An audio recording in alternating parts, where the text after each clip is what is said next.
هفته خبر تو خبر داره براتون از تازه ترین توتال بازی آخوندا که اون چنان فضاحتی به بار آورده که ترکمانچای جلوش قرارداد ملی محسوب میشه.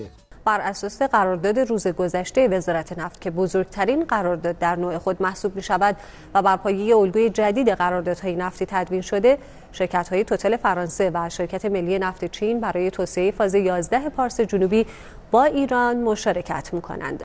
مثلا می‌خواستند با این قرارداد با موج تحریم‌ها مقابله کنند، اما شاتالاپ.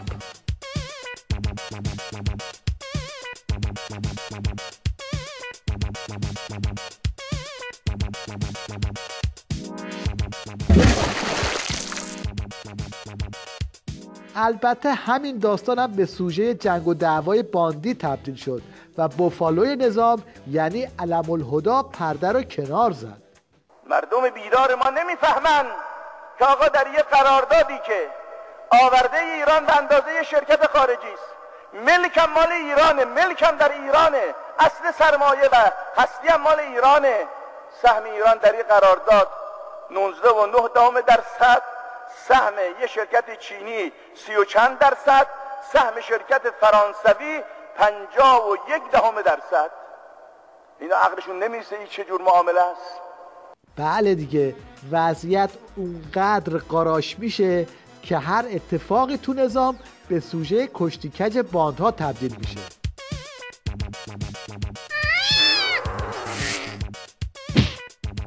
از اون طرف سخنگوی دولت شیخ فری هم اومد وسط تا مثلا از این قرارداد دفاع کنه، اما نگفت که چقدر سیبیل توتال رو چرب کرده که حاضر به این سنت شکنی شده.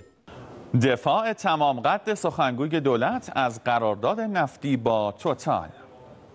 بعضی از شرکت‌ها مطالبی رو در قراردادها برای در نظر گرفتن احتمال بازگشت تحریم با ما تو مذاکراتشون دارن، اون مطالب هم اینجا اتفاق نیفتاده. قرارداد قابل دفاعیه، به جای ابجویی از این قراردادی که در واقع یک نوع سنت شکنی از سوی توتال صورت گرفته، ما باید استقبال بکنیم از این مسئله. طرف قرار بود از این قرارداد دفاع کنه، اما بدتر رسوایی به بار آورد.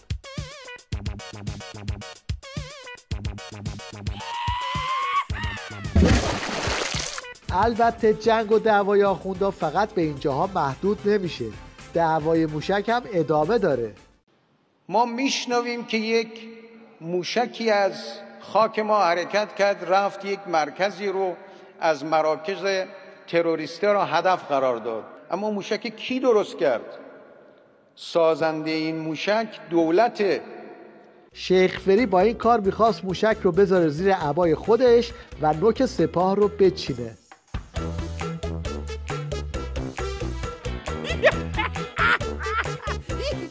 از اون طرف نوچه های عظما هم وقت و بی وقت تو کوچه و خیابون از خجالت شیخ فری در میان. آقای رئیس جمهور خوب گوش بده، روزی که خبر شهادت رفیق ما را به ما دادن مصادف بود با حمله به مجلس و حرم امام. خوب گوش بده، تویی که میگفتی کشور نباید امنیتی بشه، اگه اینا نبودن، اگه اینا شهید نمیشدن، اگه اینا 25 روز زیر آفتاب نبودن، ناموس تو دست کیا بود؟ اون کسایی که اومدن توی این شهر، گوش کنید، اون کسایی که اومدن توی این شهر توهین به مدافعان حرم کردن. ای کسی که مول حرمت بکمن الحرام، اگه گل روی رهبری نبود چرا تو دهنتو میزنیم که تمام گردونا خورد بشه؟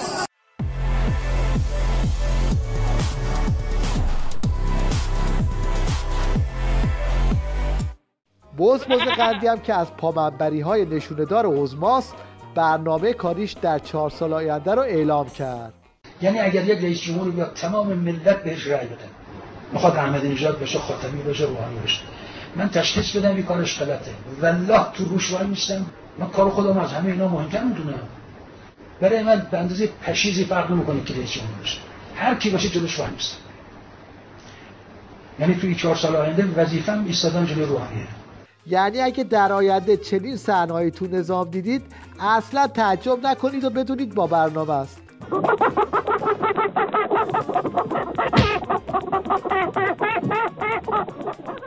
اینجاست که به ناگهان شست عظما خبردار میشه و میفهمه که این وضعیت قبل از همه کل نظام رو داغون میکنه. به همین خاطر خرچنگ نظام رو میفرسته وسط تا آژیر قرمز رو بکشه.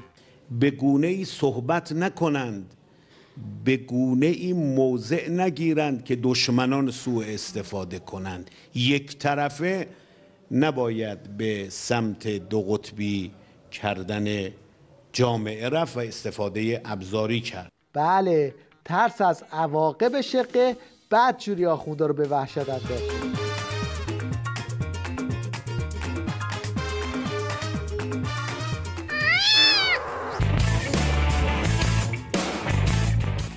اون جوجه مدایی که تو روز عید فطر کلی شاخ و شونه واسه شیخ فری کشیده بودم، برای که وضعیت از این که هست دو قطبی تر نشه شعرش رو اینجوری بخیه زد.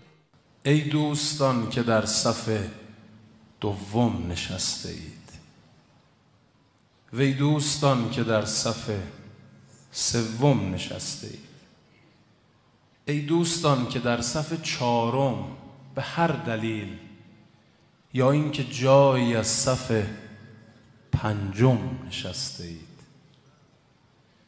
ای دوستان شما، نه شما پشت نرده ها، آری شما که غرق تبسم نشسته اید، ای دوستان که در صف 6 7 8 9 فرقی نمی کند صف چندم نشسته اید، دیگر نصیحت صف اول صلاح نیست. منظورش اینه که نباید بیگدار به آب زد وگرنه کار تمومه.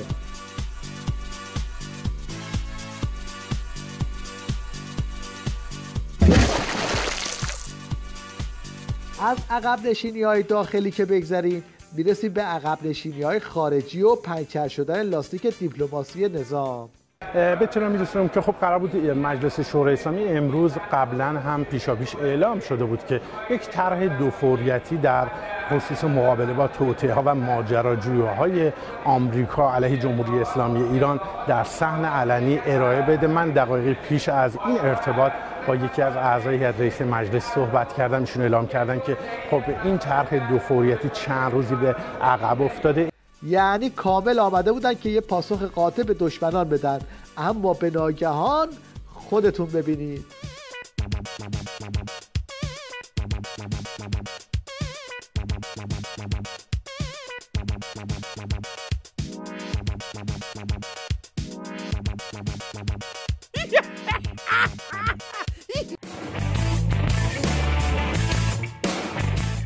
دلقک خمینی همچنان در تلاش تا جای حاجی خاطره رو پر کنه و هر بار یه خاطره از امامش ببافه.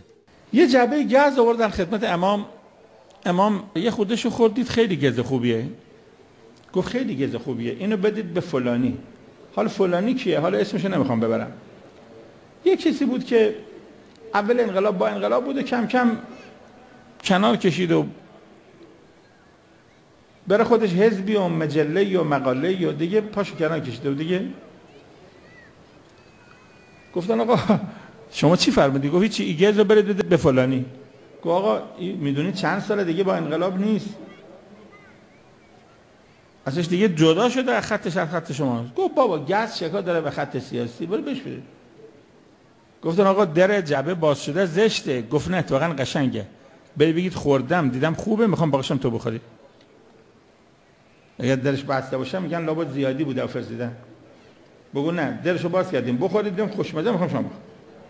جعبه در خونه رو بردن و در رو زدن و اون بنده خدا آمد، گفتن امام گز خورده خوشمزه بوده، گفتن نیست باقیش بدم به شما. گفت خود امام گفت، خود امام گفت، خود امام گفت. اصلا پکید، پشت در وا رفت.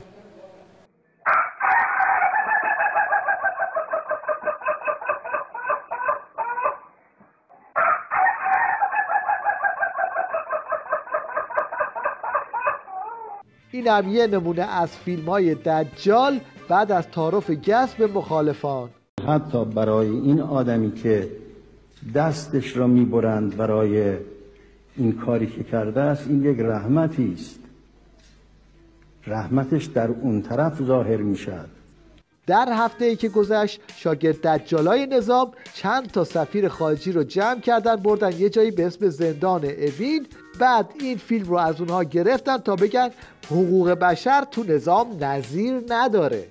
شما سیستم زندانبانی و سیستم قضایی دارید و طبق اون عمل میکنید، بنابراین مشکلی از این بابت وجود نداره. would be crowded or very قبل از که من بیام من فکر میکردم که این زندان خیلی شلوغ باشه، غیر قابل مدیریت باشه، محیطش محیط خوبی نباشه و شادی بخش نباشه. بعضی اوقات من شوخی میکردم میگفتم این شرایط اینجا انقدر خوب هست که بعضی زندانا شاید ترجیح بدن بمونن تو. They really like staying here. I'm afraid they will extend their stay in این بودش که بیان از نزدیک تمامی این خدمات و فعالیت ها رو از یک زندانی که در واقع به قول خود سفرا اسمش در رسانه ها بسیار زیاد مطرح شده از نزدیک ببینن و ما هم امروز تقریبا بسیاری از محیط های زندان اوین رو به اینها نشون دادیم. البته آخوندا از این مانورها کم نداشتن. سرنوشت همه این جنگولک بازی ها هم پیشاپیش روشنه.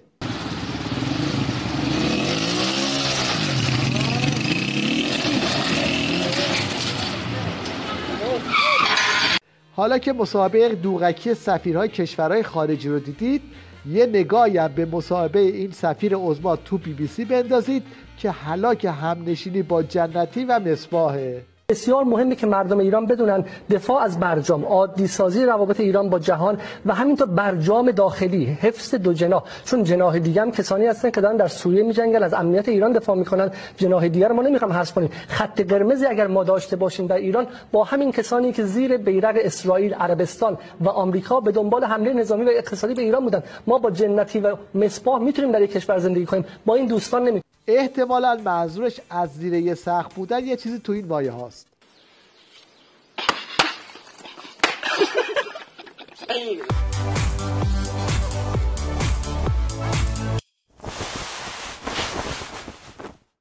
در پایان سفری داریم به جنوب میهن و شیرینکاری عجیب بچه‌های جنوب. همه چی دیده بودیم الا نهنگ سواری.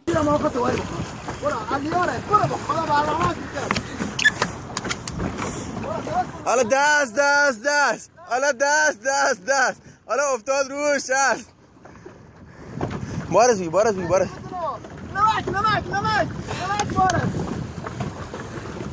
گو رو کله ای رای رو کله میره پایین. ای که خواهنه رو